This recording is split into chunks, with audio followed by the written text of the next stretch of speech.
Assalamualaikum warahmatullahi wabarakatuh. Berjumpa lagi pada mata kuliah Sistem Enterprise dengan materi Integrasi Sistem. Oke, tujuan pembelajaran dari materi ini yang pertama, memahami dampak struktur organisasi pada sistem informasi. Yang kedua, mencari tahu tentang jenis silo fungsional pada organisasi. Yang ketiga, mempelajari tentang evolusi generasi teknologi dan arsitektur teknologi informasi serta pengaruhnya terhadap lingkungan silo. Yang keempat, memahami apa itu integrasi sistem dan mengapa itu penting bagi sebuah organisasi. Dan yang terakhir adalah memahami peran sistem perencanaan sumber daya perusahaan, di dalam ini adalah ERP, dalam integrasi sistem. Sebelum masuk ke integrasi sistem, kita perlu memahami mengenai silo information system. Nah, silo information system merupakan sistem yang terkotak-kotak atau berdiri sendiri. Ibarat sebuah departemen, dia memiliki sistem informasi atau database tersendiri. Silo information system dibagi menjadi dua, yaitu silo vertikal dan silo horizontal. Silo vertikal merupakan pembagian peran fungsional dalam suatu organisasi yang kompleks menjadi tugas-tugas yang lebih kecil agar dapat dikerjakan oleh pihak yang bertanggung jawab. Contoh pada gambar terdapat hierarki yang terbagi menjadi strategic management, tactical management, dan functional operation dari atas ke bawah. Sedangkan silo horizontal merupakan pembagian peran dalam organisasi secara hierarki, tetapi menjadi tugas-tugas yang lebih kecil, di mana silo horizontal pada contoh terdapat departemen berdasarkan information system atau berdasarkan fungsionalitasnya. Seperti contoh ada divisi purchasing, ada divisi marketing, divisi sales, lalu ada operation. Proses bisnis dan silo information system. Di mana terdapat masalah silo atau sistem yang berdiri sendiri melahirkan rekayasa ulang proses bisnis atau istilahnya business process reengineering atau BPR. Proses bisnis lintas fungsional dapat melibatkan orang dan sumber daya dari berbagai departemen fungsional yang bekerja sama, berbagi informasi di setiap tingkat organisasi. Struktur organisasi lintas fungsional memecah silo fungsional dengan membuka aliran informasi dari satu departemen ke departemen yang lainnya. Pada gambar matriks organisasi berikut menunjukkan bahwa terdapat perpaduan antara silo vertikal dengan silo horizontal. Silo vertikal ditunjukkan dari atas ke bawah, yaitu dari strategic management, tactical management, dan functional operation. Sedangkan silo horizontal ditunjukkan dari human resource atau HR, accounting, finance, lalu marketing, manufacturing, dan manajemen information system, di mana silo vertikal dan horizontal saling berhubungan. Evolusi sistem informasi dalam organisasi. Fungsi organisasi sangatlah penting karena memberikan struktur di mana organisasi berfungsi dengan lancar atau berfungsi sesuai dengan tugasnya masing-masing. Tetapi permasalahannya sistem informasi secara silo atau berdiri sendiri tidaklah efisien, tidak akurat, dan cenderung lebih mahal, di mana sistem menciptakan hambatan untuk resource atau semua orang dan informasi tidak tersedia secara real time. Nah, evolusi sistem informasi umumnya berperan untuk mendukung kebutuhan informasi yang berkembang dari organisasi. Silo fungsional dalam organisasi seperti pada gambar menunjukkan bahwa masing-masing fungsional departemen dari departemen sales, dari departemen inventory, atau departemen yang lainnya memiliki data atau sistem tersendiri, sehingga terjadi masalah pada data, baik data redundansi atau data yang tidak terupdate pada masing-masing departemen, sehingga membutuhkan suatu sistem yang terintegrasi. Selanjutnya adalah arsitektur sistem informasi. Nah, kemajuan pesat dalam teknologi komputer dan jaringan, serta perubahan dinamika organisasi, mendorong munculnya model sistem informasi yang baru, di mana sistem berbasis web saat ini menggunakan arsitektur terdistribusi yang memungkinkan berbagai aplikasi dan sumber daya data antara klien dan komputer server. Nah, di dalam konfigurasi ini, komputer pribadi terhubung melalui jaringan ke server web, di mana itu menyediakan jendela ke aplikasi atau server basis data yang bisa berupa mainframe atau jenis komputer yang lainnya. Untuk fungsionalisasi information system, selain melayani berbagai tingkat manajemen, sistem informasi juga mendukung fungsi bisnis utama seperti kegiatan sales, penjualan, pemasaran, seperti manufaktur, akuntansi, keuangan, bahkan sampai dengan ke human resource atau sumber daya manusia. Setiap area fungsional memiliki kebutuhan informasi dan laporan yang berbeda-beda. Dan setiap bidang fungsional dalam suatu organisasi juga memiliki beberapa tingkatan manajemen. Nah, masing-masing memerlukan tingkat analisis dan perincian informasi yang berbeda. Nah, untuk arsitektur sistem informasi, pada gambar berikut menunjukkan bahwa arsitektur sistem informasi dibagi menjadi 3.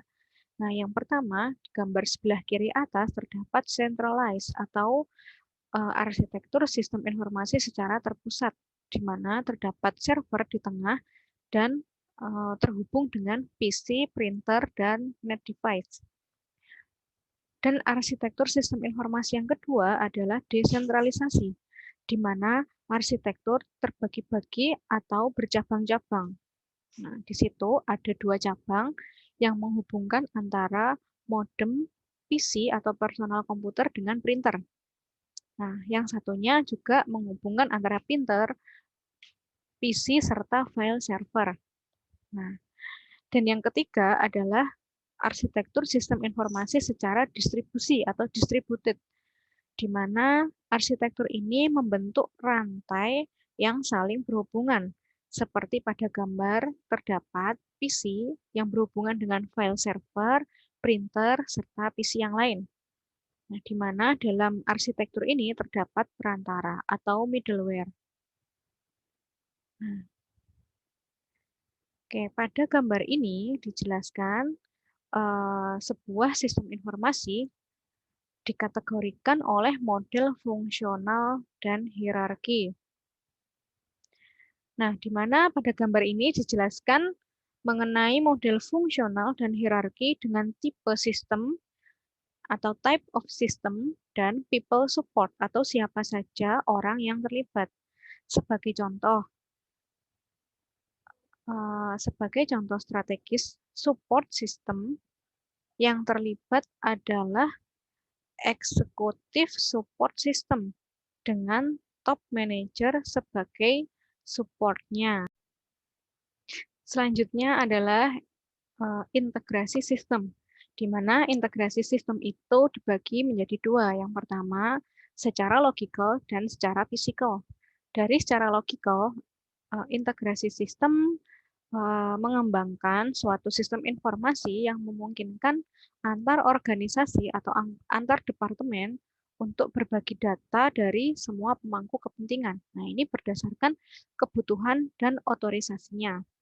Nah, di sini manajemen perlu mengubah struktur organisasi, proses, dan peran serta tanggung jawab karyawan.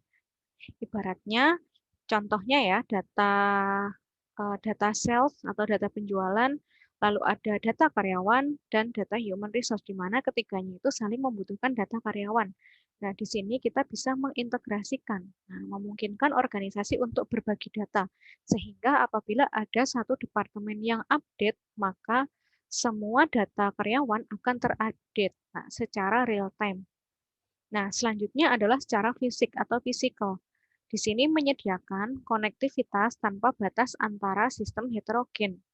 Nah, atau yang kedua adalah rekayasa ulang proses bisnis melibatkan perubahan pola pikir karyawan dalam organisasi, serta mendorong dan memungkinkan mereka untuk melakukan tugas dengan cara yang baru atau dengan cara bisnis proses dari yang lama berubah menjadi bisnis proses yang baru.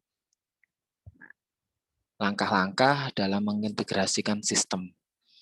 Oke, terdapat 8 langkah dalam mengintegrasikan sistem ya. Integrasi sistem ini yang pertama yaitu adalah resource categorization.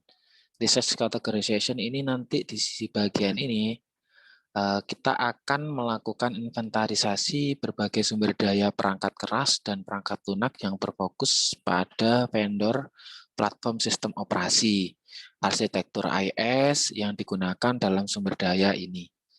Kemudian tahap yang kedua atau step kedua yaitu compliance and standard, yaitu memeriksa apakah database dan teknologi lain yang digunakan dalam berbagai aplikasi adalah sudah memenuhi standar pendukung seperti kepatuhan JDBC atau ODBC untuk database. Kemudian langkah yang ketiga yaitu melakukan legacy system support, yaitu mengembangkan kebijakan untuk mendukung aplikasi lama. Kemudian dilanjutkan dengan step keempat, yaitu mengimplementasikan atau menggunakan middleware tools, yaitu bahwa sebagian besar organisasi tidak akan langsung membuang sistem lama mereka untuk integrasi sistem. Namun mereka menggunakan middleware tools yang itu berfungsi untuk menjembatani antara sistem lama dan juga sistem baru. Mengapa seperti itu? Karena hal ini sangat penting untuk integrasi dalam jangka pendek jika aplikasi yang ada harus digunakan oleh organisasi tersebut.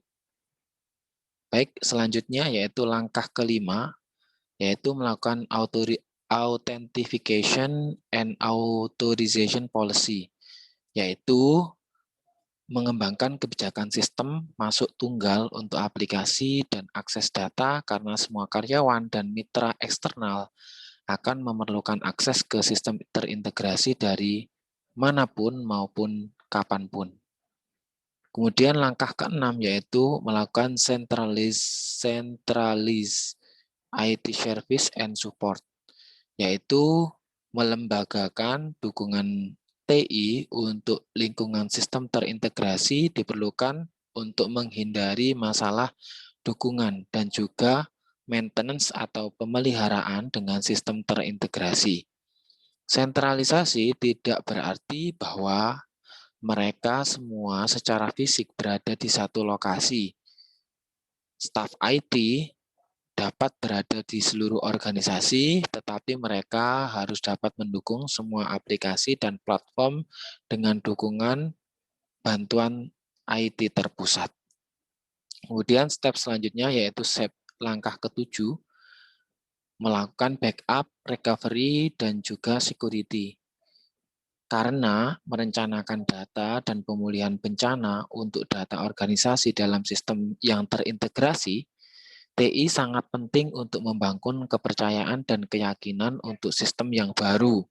Sistem pencadangan dan pemulihan yang baik sangat penting jika terjadi kegagalan sistem atau bencana yang besar. Akhirnya pada langkah ke-8 atau langkah tambahan atau langkah terakhir ya, yaitu melakukan hardware and software standardization. Hal ini membutuhkan biaya yang cukup besar karena mengembangkan standar kebijakan organisasi tentang akuisisi perangkat keras dan perangkat lunak baru yang selaras dengan strategi TI organisasi ini menjadi sangat penting. Baik, langkah selanjutnya yaitu manfaat dan juga batasan integrasi sistem.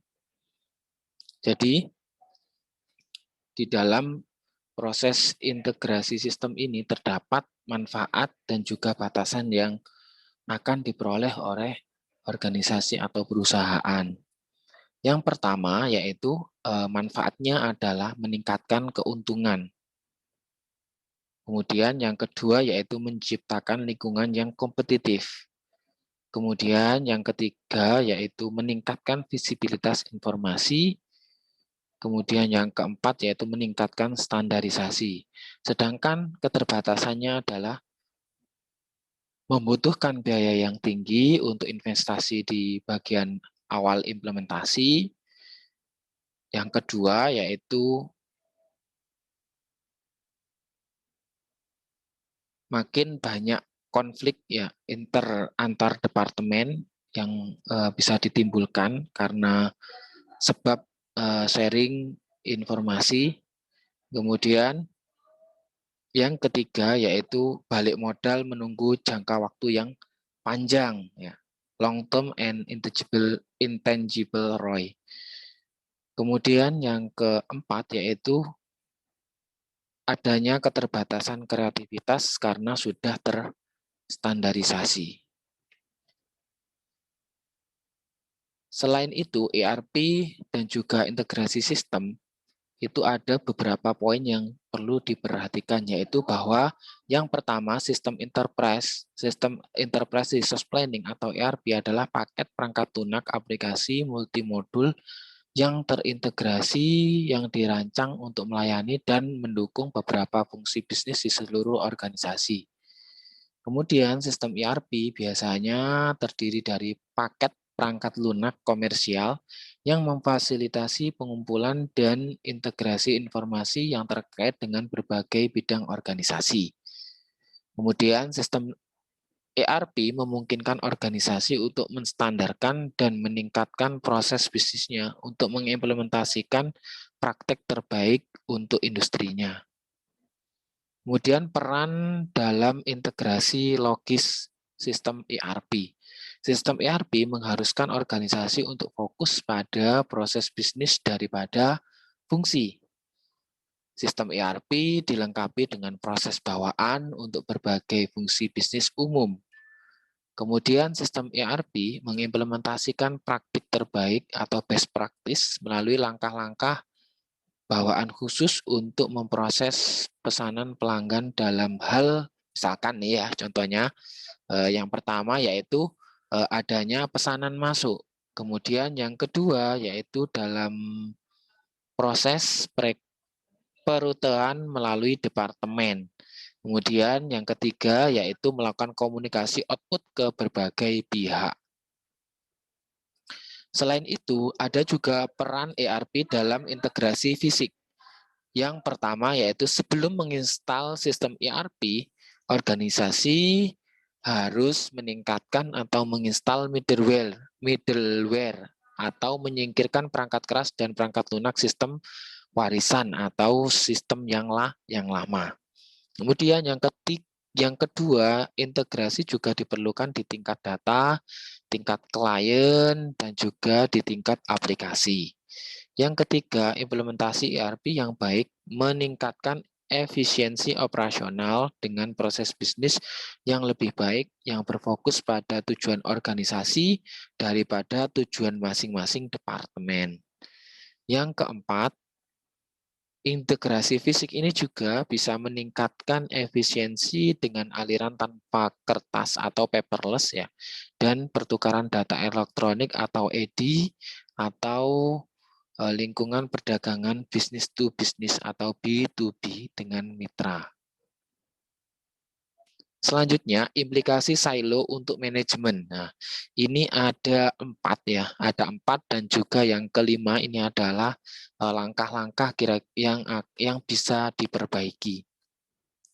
Yang pertama yaitu jika silo tidak bekerja. Nah, ini sebagian besar organisasi akan merugi dalam jangka panjang ketika informasi tidak dibagikan secara real time, melintasi batas-batas fungsional dalam perusahaan. Kemudian yang kedua yaitu sistem integrasi memiliki beberapa manfaat tersembunyi, yaitu memungkinkan pengambilan keputusan untuk diturunkan ke semua departemen. Selain itu juga memungkinkan karyawan atau pegawai di tingkat yang lebih rendah untuk membuat keputusan yang lebih baik saat berinteraksi dengan klien atau mitra. Ini adalah beberapa manfaat tersembunyi dari sistem terintegrasi.